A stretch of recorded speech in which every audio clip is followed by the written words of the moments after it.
한 번쯤은 내 마음대로. 방전된 우리에게 정말 필요한 것은 더하는 게 아니라 덜하는 게 아닐까. 걱정도 좀 덜하고 노력도 좀 덜하고 후회도 좀 덜하면 좋겠다. 어른은 놀면 안 되나요? 어른들은 노는 걸 싫어한다. 싫어하는 정도가 아니라 죄악시하는 것 같다. 그들은 개미와 배짱 이야기를 들려주며 어린 나를 협박했다. 봤지? 노는 건 이렇게 나쁜 거야. 나는 겁을 먹었다. 그렇게 무서운 이야기는 들어본 적이 없다. 노는 대가가 배짱이처럼 빌어먹고 사는 거라니. 어느새 노는 것은 무의식의 죄악으로 자리 잡았다. 세월이 흘러 나는 개미가 됐다. 열심히 곡식을 모았지만 그걸로는 집도 하나 살 수 없었고 간신히 먹고 사는 정도였다. 그래도 빌어먹지는 않으니 다행이라 생각했다. 빌어먹을 배짱이 보고 있나? 맨날 노래만 부르던 배짱이는 자신이 가수가 되기에 부족하다는 걸 깨달았다. 내 그럴 줄 알았다. 결국 배짱이는 자신이 작곡한 곡을 신인 걸그룹에게 줬는데 그게 대박이 난다. 응? 이게 이렇게 돌아가면 안 되는데. 배짱이는 유명 작곡가가 됐다. 용감한 배짱이라는 예명으로 여러 개의 히트곡을 발표했고 저작권료만으로도 평생 놀고 먹을 수 있게 됐다나. 얼마 전엔 부모님께 집을 사드렸다는 인터뷰 기사도 봤다. 그 녀석 효잘세. 요즘 친구 일개미들과 만나면 술잔을 기울이며 이런 이야기를 나눈다. 작곡을 배웠어야 해, 작곡을. 어릴 땐 어른들이 못 놀게 해서 못 놀았지만 어른이 되면 조금은 선택권이 있을 줄 알았다. 놀고 싶으면 놀 수 있는 어른이니까. 그러나 어른이 되고 보니 어째 더 못 노는 것 같다. 누가 못 놀게 하는 것도 아닌데 못 논다. 이젠 어른이 된 내가 나 자신을 못 놀게 한다. 확실히 어른들은 노는 걸 싫어한다. 아니다. 사실은 어른들도 놀고 싶다. 너무너무 너무 놀고 싶다. 김대리도 이 차장도 최 부장도 놀고 싶다. 그런데 못 논다. 돈을 벌어야 하니까. 부양할 가족이 있으니까. 노후를 준비해야 하니까. 놀지 못하는 이유는 이렇게 차고 넘치지만 놀아야 할 이유는 어디에도 없다. 어른들은 적당한 명분이 없으면 하고 싶어도 안 한다. 아니, 못한다. 어른이란 참 솔직하지 못하다. 나라고 다르지 않다.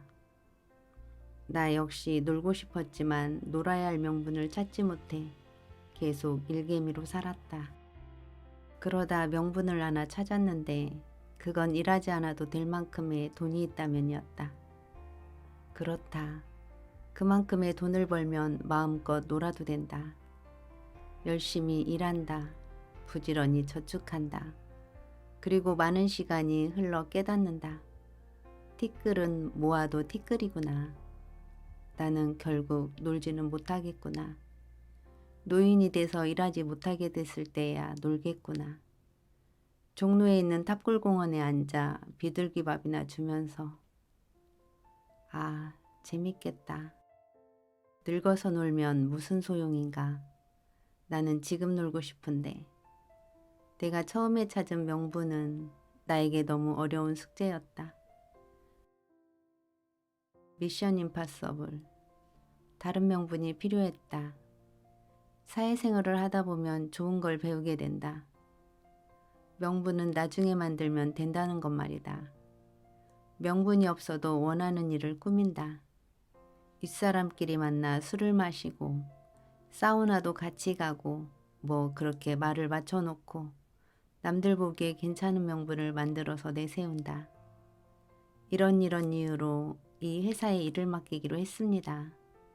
명분이 확실하니 다들 불만 없죠? 참 좋은 걸 배웠다. 어른들의 세계에선 명분이 이렇게나 중요하다. 아무튼 욕망에 좀 솔직해질 필요가 있다. 놀고 싶으면 놀아야지.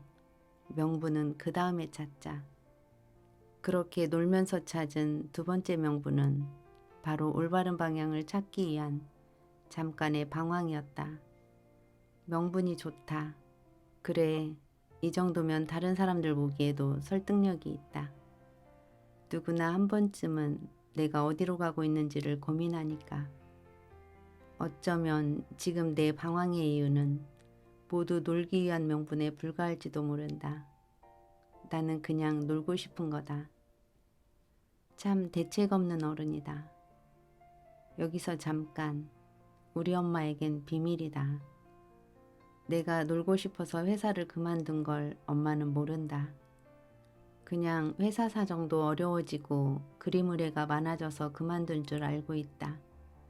사실을 알면 분명 등짝 스매싱이 날아올 게 뻔하다. 대체 언제 철들래? 얼른 취직 자리 알아봐. 나는 일개미에서 배짱이가 됐다. 매일매일 노래를 부르며 산다. 사실 나는 언제나 배짱이가 되고 싶었다. 겁에 질려 개미가 된 것일 뿐 이젠 겁내지 않는다. 아니 조금은 겁이 난다. 그래도 배짱이가 좋다. 추운 겨울이 오면 어떡하냐고? 그때가 되면 작곡이라도 해볼까 싶다. 아니면 에세이라도 하나 써볼까? 제목은 하마터면 개미처럼 살 뻔했다가 좋겠다. 혹시 아나 베스트셀러라도 내서 놀고 먹을 수 있을지. 내가 책을 낸다고? 그런 일이 있을 리 없잖아. 그냥 놀고 싶은 주제에 배짱이답게 맥주나 마시자. 꿈 같은 소리하고 앉아있네.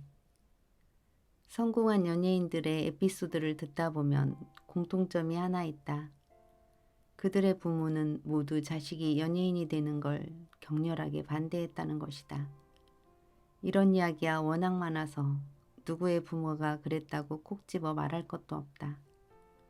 저 사람은 가수가 안 됐으면 어쩔 뻔했나 싶은 뛰어난 재능을 가진 가수의 부모도 반대를 했단다. 뭐 후적을 파버리느니 마느니 난리였다지. 연예인으로 성공한 자식을 보며 부모들은 지금 어떤 생각을 할까 궁금해진다. 아마 이런 생각을 하지 않을까?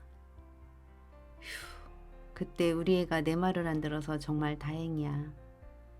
연예인에 국한된 이야기가 아니다. 대한민국에서 꿈을 꾸려거든 먼저 용기와 반항심을 갖춰야 한다.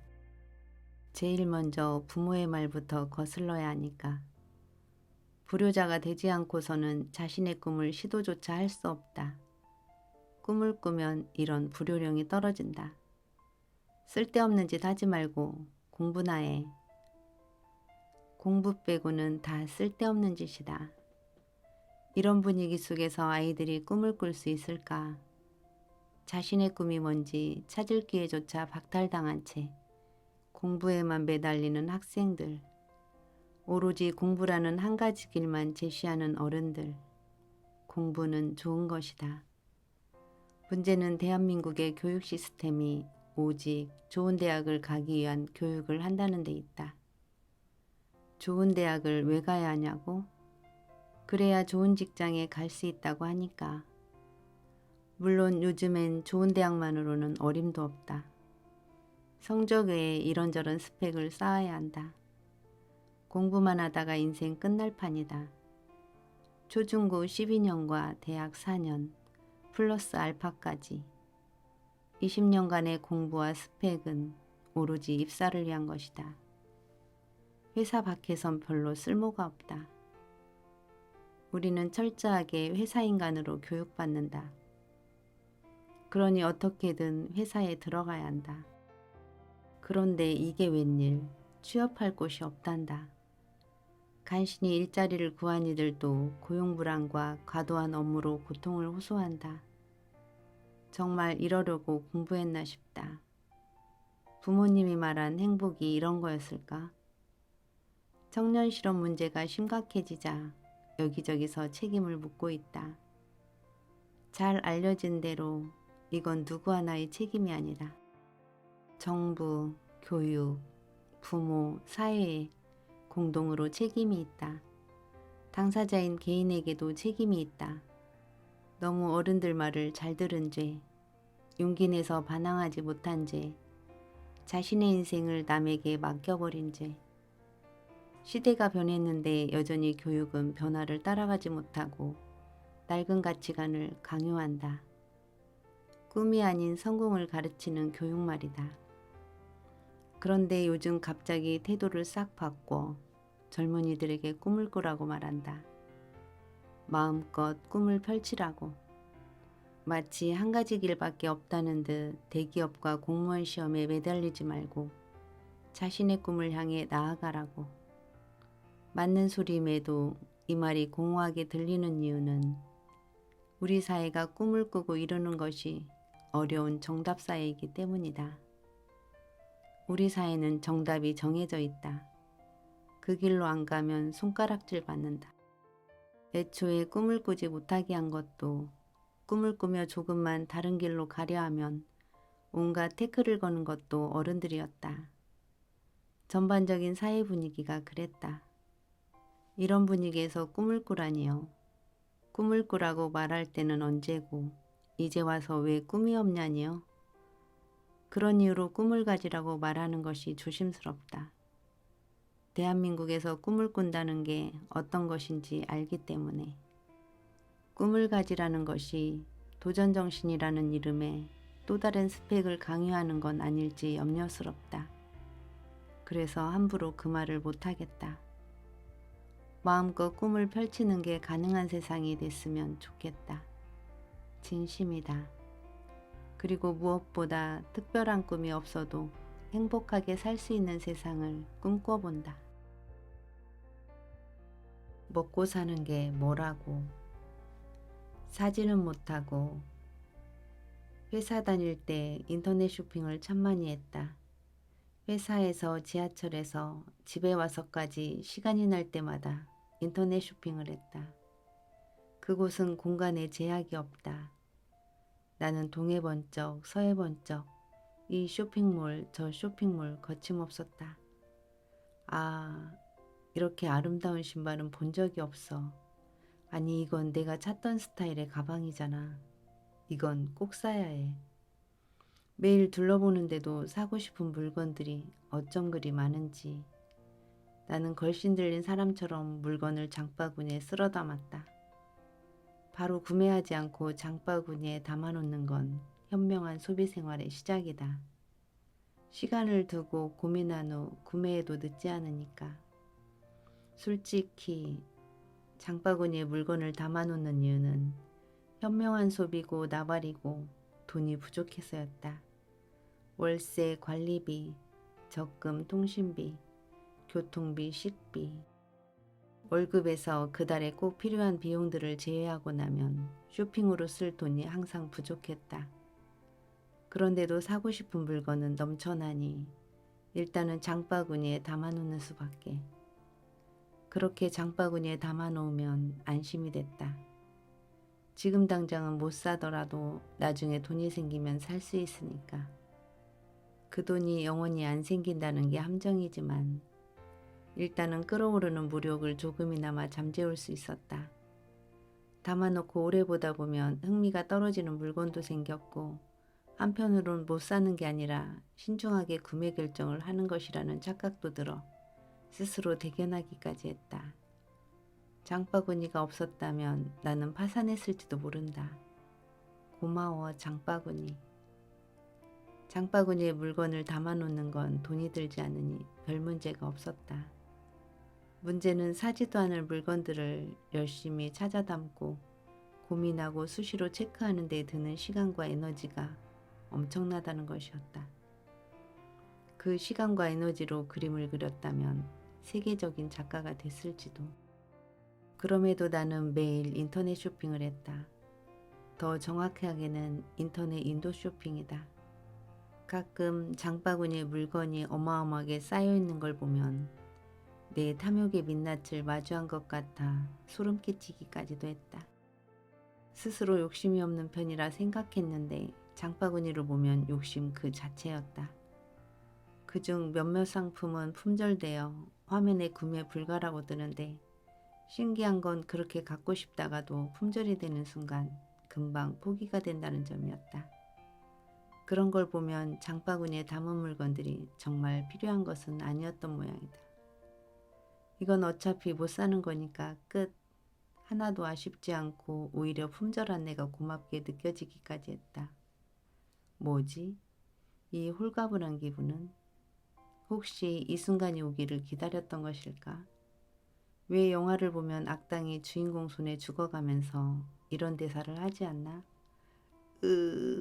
이 순간을 기다렸다. 내 광기를 멈추게 해줄 사람을 오랫동안 기다렸지. 이젠 좀 쉴 수 있겠어. 나 역시 스스로도 멈추지 못할 엄청난 욕망에 이들려 그것을 멈추게 할 도움을 기다려왔던 건 아닐까. 소름 돋는다. 아, 내가 어쩌다 이런 무시무시한 욕망의 노예가 됐단 말인가. 정녕 나 스스로는 장바구니를 비울 수 없단 말인가. 영원한 욕망의 노예로 살게 될 줄 알았건만 의외로 간단하게 해결이 됐다. 해결책은 퇴사였다. 이상하게 회사를 그만두고 나니 인터넷 쇼핑에 심드렁해졌다. 지금도 인터넷 쇼핑을 하지만 장바구니에 물건이 쌓일 만큼 열성적이진 않다. 인터넷 쇼핑 말고도 즐거운 일들이 많아져서일까? 아니면 회사가 내 관계의 원인이었던 것일까? 어쨌든 내가 내릴 수 있는 결론은 퇴사가 내 광기를 멈추겠다는 것이다. 물론 퇴사가 전부는 아니었을 거라고 생각하지만 큰 역할을 한 건 분명하다. 어디가 아파서 병원에 가면 의사들의 단골 멘트가 스트레스 때문입니다가 아닌가. 그만큼 스트레스는 만병의 근원이고 회사란 곧 스트레스이므로 충분히 설득력이 있다. 그래, 난 아팠던 거다. 사고 싶은 게 많다는 건 그냥 욕심이 많아서가 아니라 영혼의 어딘가가 병들어 있다는 신호가 아닐까. 그렇다면 이제 나는 다 나은 걸까? 어쩌다 이런 어른이 됐습니다만. 영화 태풍이 지나가고의 주인공 료타는 유명한 소설가가 되는 것이 꿈이지만 생활고 때문에 흥신소에서 일하며 사장 몰래 고객들을 협박해 뒷돈을 챙긴다. 료타가 고등학생에게 삥을 뜯는 장면에서 이런 대사가 나온다. 당신 같은 어른이 되고 싶지 않네요. 한마디 하겠는데 되고 싶다고 다 되는 줄 안다면 크게 착각하는 거다. 맞다. 이 영화를 만든 고레에다 히로카즈 감독의 말처럼 모두가 되고 싶었던 어른이 되는 것은 아니다. 료타도 분명 고등학생 돈이나 뺏는 어른이 되고 싶었던 것은 아니었을 것이다. 나름 열심히 살았는데 살다 보니 그런 어른이 됐을 뿐. 나 역시 그렇다. 어린 시절 꿈꿨던 나의 모습은 전혀 이런 모습이 아니었다. 중학교 시절 일기장에 따르면 난 지금쯤 수영장에 딸린 집에 살면서 외제차를 몰며 일은 안 해도 되지만 그냥 취미로 회사를 하나 운영하고 1년에 반 정도는 회의를 돌아다니면서 여행을 하는 어른이 되어 있어야 한다. 아, 얼마나 세상을 몰랐던가. 중학생의 세상 물정 모르는 철없는 꿈까지는 바라지 않더라도 적어도 물질적, 정신적으로 많은 것을 가진 어른이 될 줄 알았다. 그러나 지금 내 현실은 뜻밖의 무소유 신세다. 꿈꾸던 대로 되지 않았으니 내 인생은 실패한 걸까? 누구나 꿈꾸는 모습이 있다. 몇몇 사람은 그 모습을 이루기도 하지만 대부분의 사람은 꿈을 이루지 못하고 다른 모습으로 살아가게 된다. 그러니까 지금 우리에게 주어진 삶은 꽝 대신 주어진 닭 같은 삶인 것이다. 기대했던 것에 못 미치는 닭을 앞에 두고 우리는 고민에 빠진다. 누군가는 닭을 꿩으로 바꾸기에 노력하고 누군가는 마지못해 닭을 먹는다. 또 누군가는 이게 아니라며 닭을 아예 외면해버린다. 내 삶을 고통이라고 생각한 적이 없다. 꿈꾸던 것들을 잡으려 애썼지만 잡히지 않고 자꾸 멀어져만 갔다. 꿈을 이루지 못하면 행복할 수 없다고 생각했다. 그래서 행복해지기 위해 더욱 노력했다. 하지만 계속 불행했다. 그랬던 내가 최근 몇 년간은 행복하다는 생각을 자주 하게 됐다. 상황이 더 나아져서가 아니라 지금의 나를 부정하며 노력하는 대신 지금의 나를 좋아해주고 인정하기로 마음먹었기 때문이다. 지금의 내 삶도 꽤 괜찮다는 것을 인정하면서부터 나는 작은 것에도 행복을 느끼기 시작했다. 겨우 이런 거에 행복해도 되나 싶을 정도로. 더 나아지기 위해 노력하지 말라는 이야기는 아니다. 만약 노력해서 꿈꾸던 모습이 될 수 없다면 그렇게 하라고 말해주고 싶다. 단 열심히 노력하는 중에도 삶은 이어진다. 아직 꿈꾸던 모습이 되지 못한 삶을 보며 괴로워하지 않았으면 한다. 기대에 못 미치는 지금의 내 모습도 꽤 괜찮다고 생각하며 살아야 한다. 꿈을 이뤄야만 행복한 삶을 살 수 있다는 건 착각이다. 꿈을 이루지 못했다고 행복하지 말라는 법은 없다. 꿈이 뭐라고. 꿈을 이룬다면 정말 좋겠지만 이루지 못해도 그만이다. 에이, 아쉽다 정도로 훌훌 털고 지금 주어진 삶의 행복을 찾아 누리기에도 짧은 생이다.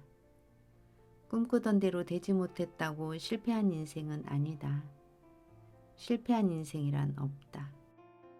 누군가는 루저들이나 하는 자기 위로, 자기 합리화라고 비난할지도 모르겠다. 현실에 안주하지 말고 계속 자신을 채찍질해야 한다고 다그치겠지. 그렇게 말한다면 할 말은 없다. 하지만 자기 위로나 자기 합리화가 나쁜 것일까? 자기 삶을 긍정하고 사랑하려 스스로 위로하고 합리화하는 게 잘못된 것일까? 나는 내 삶을 더 사랑할 수만 있게 해준다면 몇천 번이라도 자기 합리화를 하면서 행복하게 살 생각이다. 내가 내 인생을 사랑하지 않으면 도대체 누가 내 인생을 사랑해준단 말인가? 꿈꾸던 대로 되지 못했다고 인생이 끝나는 것은 아니다. 우리는 우리에게 주어진 이 삶을 끌어안고 계속 살아가야 한다. 그러니까 이건 관점의 차이다. 꽁 대신 닭이라고 하면 뭔가 덜 좋은 걸 얻은 것 같지만 꽁 대신 치킨이라고 하면 이야기는 달라진다. 치킨은 사랑이니까. 당장이라도 맥주캔을 따고 싶을 만큼 흥분된다. 지금 우리의 삶은 닭이 아니라 치킨이다. 행복하지 않을 이유가 없지 않은가.